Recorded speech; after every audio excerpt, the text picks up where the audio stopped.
Welcome to the Whiskey, Jazz, and Leadership Podcast. Subscribe now so you don't miss a drop of straight talk you can't get anywhere else. We discuss the whiskeys to drink, music to listen to, and what it really takes to be an effective leader.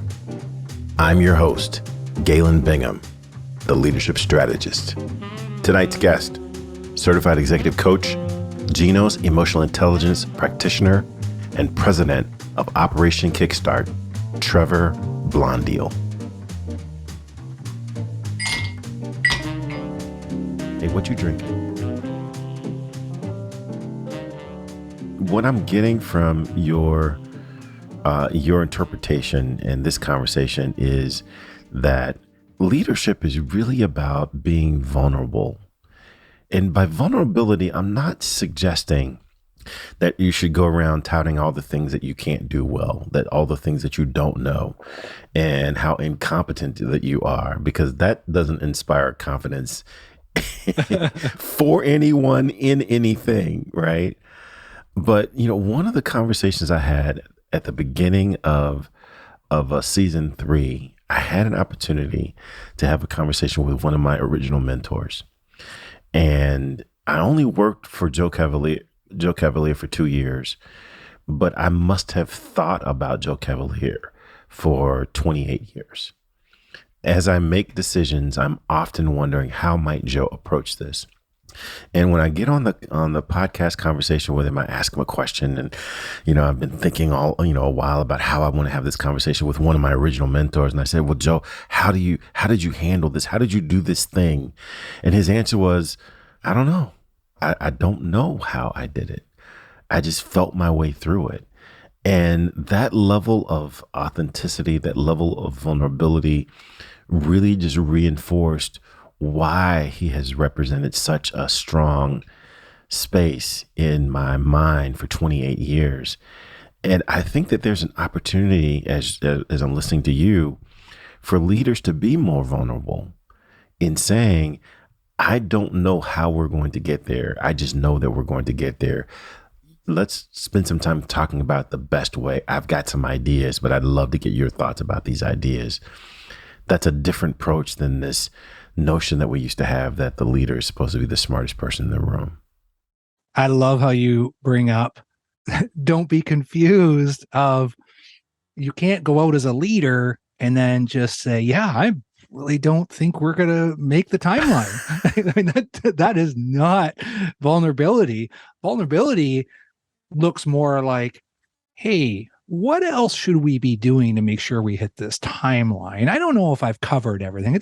I love your ideas on that. And just being that person that you can still have confidence and lead the group and have the vision and not be a know-it-all. It is, I think that's the magic, Galen, of the leaders that we emulate and like to work for are the ones that, hey, I know this person's going to steer us the ship in the right direction, and he or she needs all of us, and I'm a part of it, and I'm valued, and that input gets me motivated, and that is that balance. So I love let's just be clear here. This doesn't mean saying, I don't think we're going to make it. Yeah, exactly. I mean, you're paid you're paid to make the timeline. You're paid to deliver the plan. Another one of my mentors, Mr. Stan Hutchin, he used to always say, your job is to know what's driving your business and then deliver the plan anyway, right? Know what's driving the business, know what the barriers are, know what the challenges are, but then deliver the plan anyway, because there's always an anomaly. And another thing Stan was always fond of saying, that, the thing about anomalies is that one happens every year. We just don't know what the anomaly is going to be this year. Our job is to know what's driving the business, but deliver the plan anyway. And this ties right back to how we met and the whole think and grow rich. If you think you're going to hit that timeline, then you're going to hit it, or there's a very good chance you will. And when the team sees that and say, hey, you know what? I see us hitting this timeline. I don't see all the details of how we get there, but I know in this room, we got the ideas to get there. And then all of a sudden it's like, oh, okay, so we're going to hit the timeline.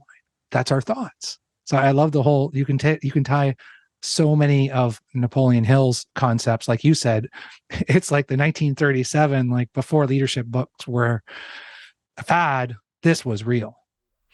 Yeah, let's talk a little bit more about Napoleon Hill and Think and Grow Rich, because my listeners, they hear me talk about Think and Grow Rich.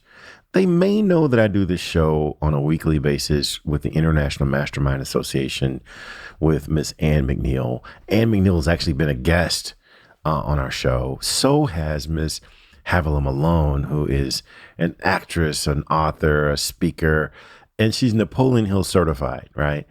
So talk a little bit about what is the significance of this book, Think and Grow Rich. I've said a couple of times to a couple of clients, two things. Number one, if you have never read Think and Grow Rich, number one, never ever tell anyone that you've never read Think and Grow Rich, because it's just one of those books that's foundational to being successful, especially if your success is coming through education, being an educated person. So that's the first thing. Then the second thing is, if you have not read Think and Grow Rich, stop what you're doing right now and go order the book, Think and Grow Rich, and read the book. So why is this book such a cornerstone for so many people? We're talking about people like Bruce Lee, people like Will Smith, people like Warren Buffett, Oprah Winfrey. Why is this book so beloved and admired and followed and studied by so many successful people? Well, being a manufacturing guy, Andrew Carnegie, who kind of kicked off Napoleon to write it, steel manufacturer. This is a person that you think of manufacturing and there's no woohoo. It's making metal and it's all serious and bottom line and take out the emotion and it's not true.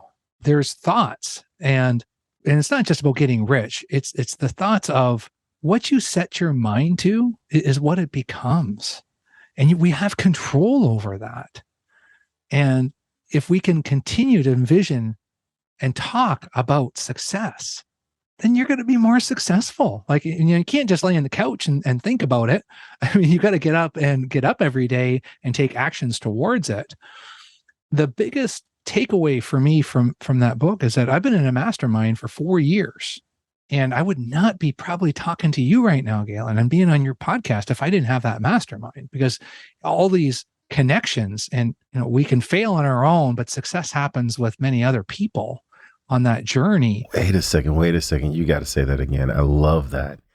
I fail on my own, but when I bring in Galen and Ann and I'm having people in my life that I can have great dialogue with that really see life as an abundance, right? The pie gets bigger. It isn't about like, I need my share. And when I meet people and you surround yourself with abundance mindset and not scarcity, where it was like, am I going to get this position over this person?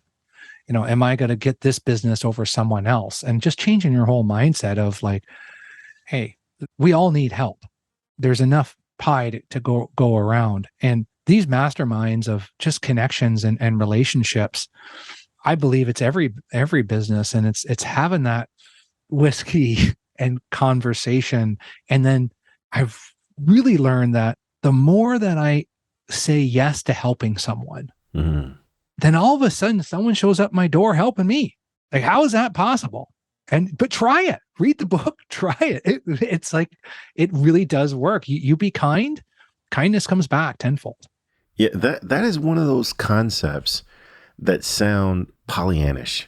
It sounds too good to be true. It sounds like, yeah, Galen, I heard about the whiskey, but what are you smoking over there? Right. And it seems to be true. And I've said a couple of times, I don't know how this works. I just know that it seems to work. And this book really does lay out how to accomplish successful things on purpose. Any of us can be successful by accident. But how do you intentionally say, this is what I want to accomplish, and here is my plan for making it happen? I'm going to create the environment where making it happen becomes not only a possibility, but a foregone concluded reality.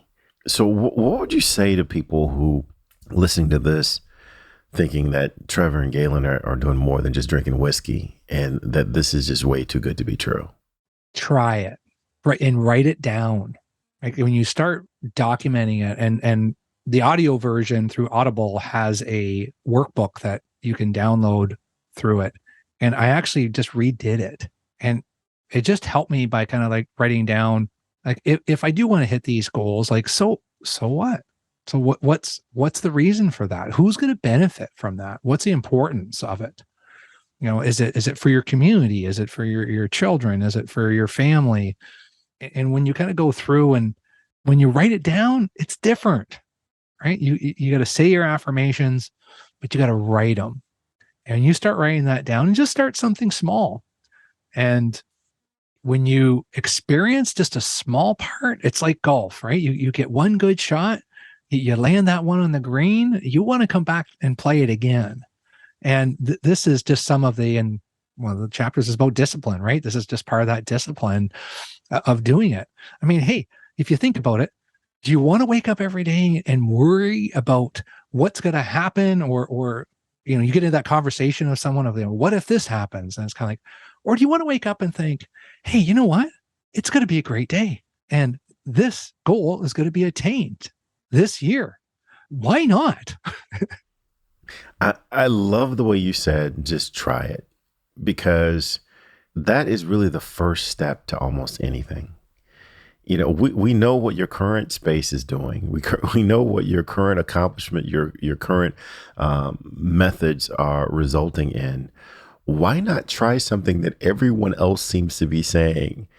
There's something to this. And again, this is a process that I would not imagine that this process would cause me to get up every Saturday morning at 5:30 to talk to people about the importance of making this happen. And I'm going to let you in on a secret. I don't know that I do that for other people. I think largely I'm doing that for myself, because the way that I'm built, when I learn something, I learn it academically, I learn it intellectually. But when I'm accountable for teaching someone else, there's a certain level of responsibility for getting underneath it, really, if I am responsible for teaching someone else. So I think my campaign, my crusade for teaching this philosophy is so that I will feel the responsibility of learning it deeper, and for trying it, and for staying consistent, and for, leveraging it wherever I can. What are some things that you've done or that you do to keep yourself at the top of the game, that if you were just doing it for other people, you might have a tendency or a temptation to take a shortcut? But because this is not only going to benefit them, it's going to benefit you, because you've got to teach them, you've got to speak about it, you've got to live it, that you maybe show up, maybe do a couple of extra reps. You might stay in the plan a little longer. You might read a little extra, because you've got to be responsible for teaching. Does that ever happen to you? Last week, my mother said, it's good that you're going to see that person, because they may need some of what you have. And I kind of got into more of a conversation on that. Every morning I wake up and I always write down 3 actions or memories of the last 24 hours that I'm grateful for. Like what happened that's good. And then what is one intention I have, so that I get into that right mindset in the morning and have that. You can't just go and preach to other people. It's what you said, Galen. It's how do you understand it so well that you can just create dialogue and get people thinking about it. And the best way to say it's kind of like, I had someone say to me, it's like, you seem like you're at peace with yourself. And it was just a great opportunity to just have a deeper conversation of where's your peace at, and what are you doing, and what's working for you, and what's working for me. And I've had some struggles, but this is kind of where I'm at. And when we see that responsibility, we have just as a person to, when I spent time with Galen, did I leave him feeling better than when he first saw me? Can we do that? And I believe in a lot of those concepts that come out of there. It is about, it's funny because you think and grow rich. Well, that's about you getting rich, right? Well, it's not. It's bigger than you. And in that platform, if you are in a financial situation where you can help more people, that's when it works. And if you don't have that continuing mindset, if you're not giving away to others, if you're not helping, then you're not going to have a rich life. And I think that conversation with my mom, I'm thinking like, yeah, you're right. I need to spend time with that person and not preach, dialogue. I love it. I love it. Another concept that is taken right out of the book Think and Grow Rich is this idea of your invisible board of directors. In the book, Napoleon Hill calls it your invisible council. Since I'm more of a corporate dude, I changed it to your invisible board of directors. And you've got two people on your invisible board of directors, Rudy, who's your cousin, and Brene Brown. Talk to me a little bit about who Rudy is and why Brene Brown. So I always talk about Rudy because he was the youngest police chief in the province of Ontario, and he ran the police college for the Ontario Provincial Police. He was the director there. And before I kind of went off on my own, he gave me a book, Simon Sinek Starts With Why. Right? And he had it signed and he given it to me. We talked about maybe doing business ourselves. And he went through a lot of stress and through these jobs and internalized a lot. And he ended up passing away from cancer not long after I started my business. And that's how it goes. And he's still on my board of directors because I think about him often. And it's kind of like, what would Rudy do? And he was my cousin, but he was like 12 years older than me. So we were never really close, but we got closer in age. But he just kind of had that mentorship for me. So he's kind of always there.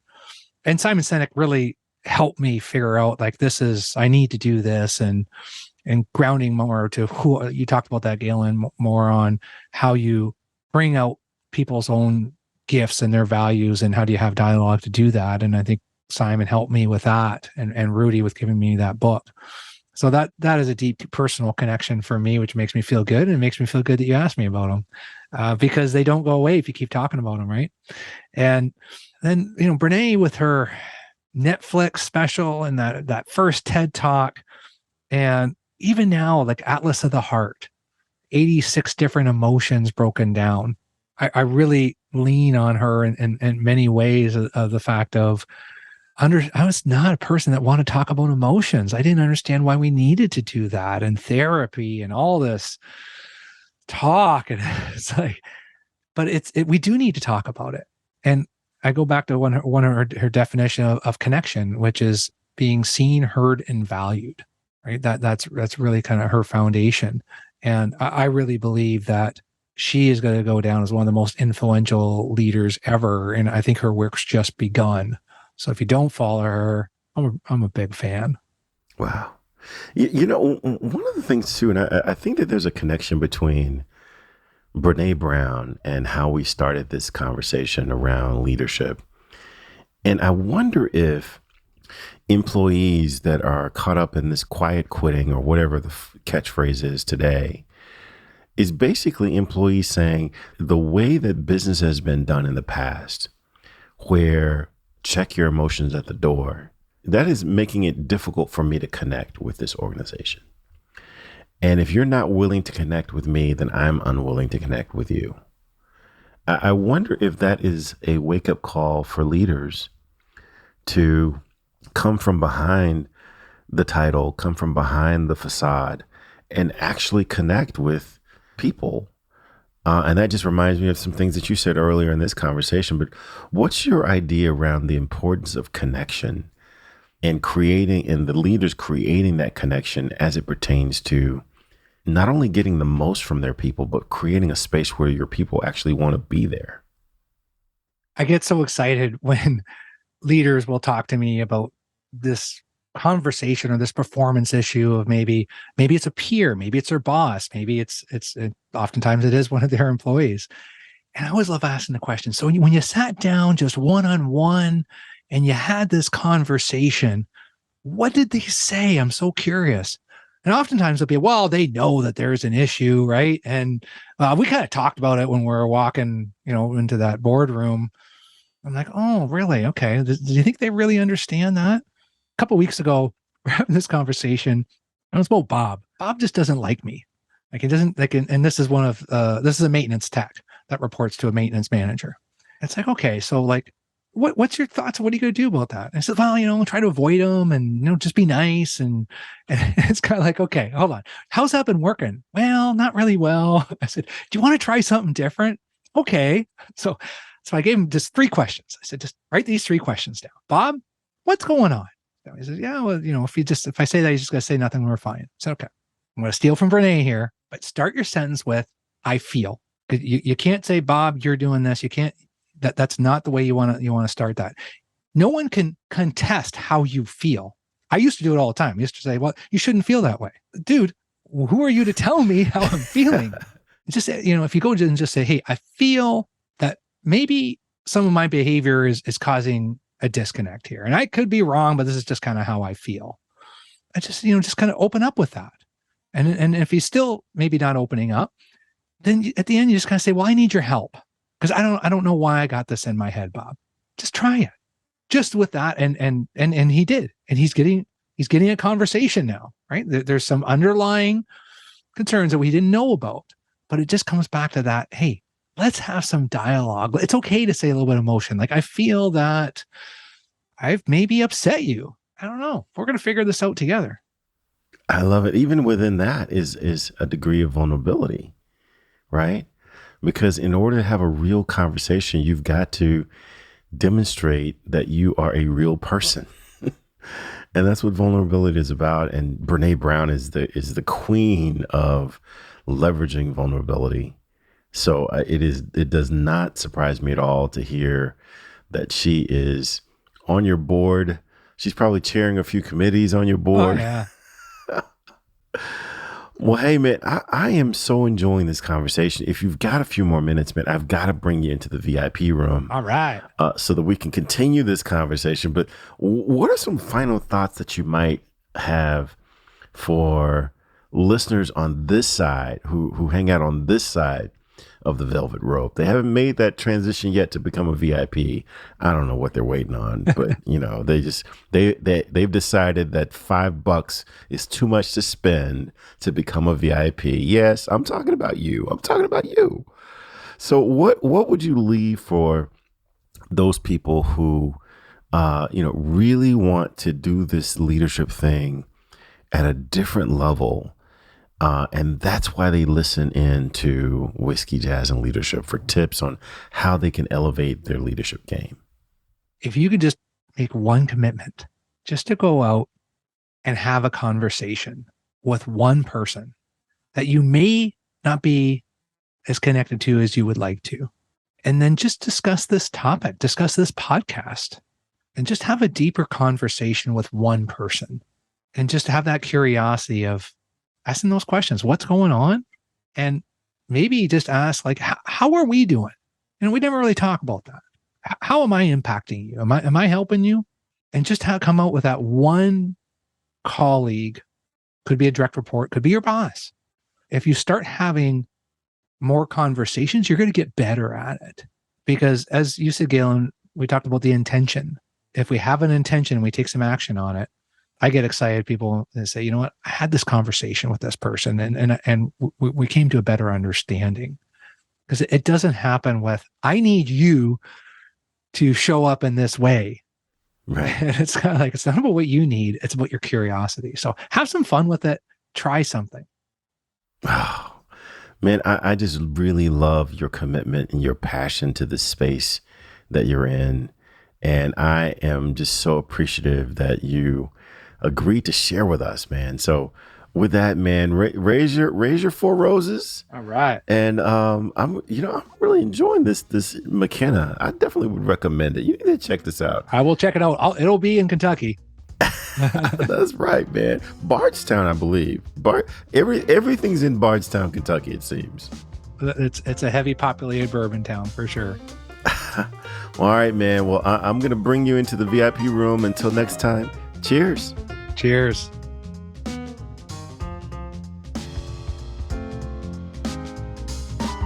Hey, it's not too late.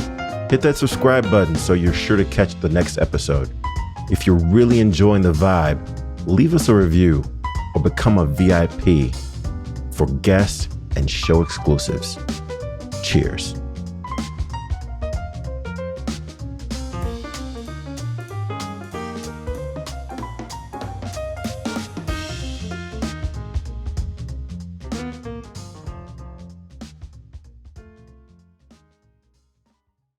This podcast is a part of the C-Suite Radio Network. For more top business podcasts, visit c-suiteradio.com.